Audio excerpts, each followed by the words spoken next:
Is Grounded actually a horror story? In the beginning of the 1.0 release trailer, you're focused on a TV screen that features objects we see throughout the backyard, but it then flips to the news talking about more missing teens, the teens in question being the 4 playable characters. But then it goes on to say, "This could be linked to the disturbing trend of missing teenagers." So we've all seen the skeletons in various locations around the backyard, and we've all speculated about them. But now we pretty much know that it's missing teens or others. I just did air quotes just then that you weren't able to see. But perhaps their story and deaths will be explained in the story, either directly or through collectibles. But does this mean Wendell kidnapped the teens? I mean, if the kids volunteered with any parental approval, there would be some sort of records relating all the missing teens to Wendell.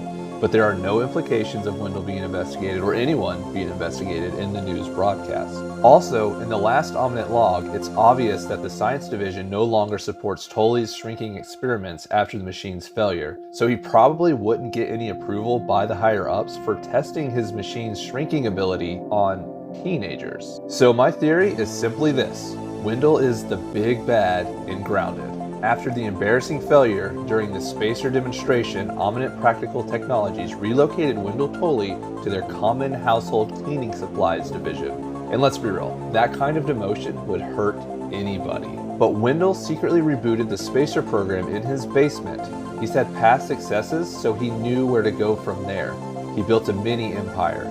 Labs in every section of his backyard manned by robots, or I guess roboted by robots. I believe from here, he got what he wanted, a little recognition and funding for further experiments. But his experiments and side projects were going too far. His mushroom experiments were causing them to blow up and making the local fauna riot. But some simple weed killer should do the trick, right? OPT was disappointed once again, pulling funding, making budget cuts, and even layoffs. So what happens to a man who has only sought recognition to be unsuccessful over and over? He starts to crack.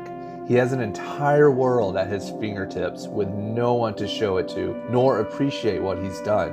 The way he saw it, he had nothing left to lose. And Trudy and the kids scrutinized his mushroom parmesan one too many times, and that put them straight to the top of his list. So Dr. Tully shrunk them down and watched as they panicked, struggling to survive.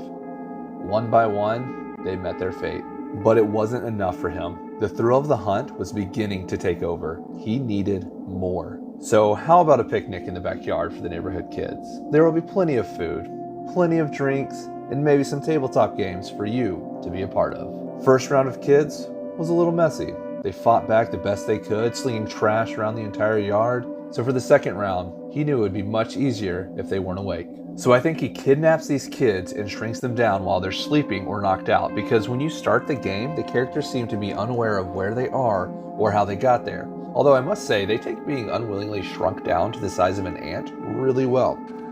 Where am I? Cave Nightmare. My favorite. Oh, looks like you really stepped in it this time. Can't remember what happened. But I also believe he shrinks himself down with us and gives himself a head start before we come to. And that's who the 5th spot in the case is for, Dr. Wendell Tully himself. Wendell has been watching us from the moment we wake up, documenting our every move. But he didn't expect us to survive as long as we have, and he definitely didn't expect us to thrive as we have. After coming to the realization that nature isn't going to be our downfall, he's decided to gear up and take us on himself. Although he's been watching how to defeat the bugs and craft the way we do, he doesn't have the experience. So it's a rough start for him, costing him everything but his underwear. So he finds other methods of crafting using materials and science his way, and we'll soon find out what he has accomplished. And that's it. I don't necessarily believe this is the actual lore behind the shrinking machine in the backyard. It's just fun to speculate using the information in the logs we have currently, but I do believe that underwear belongs to Wendell. And it looks like he's sporting a tabletop miniature's arm as an arm, and I think we will have an encounter with him somewhere in the upper yard. Thank you so much for watching, and thank you for your support.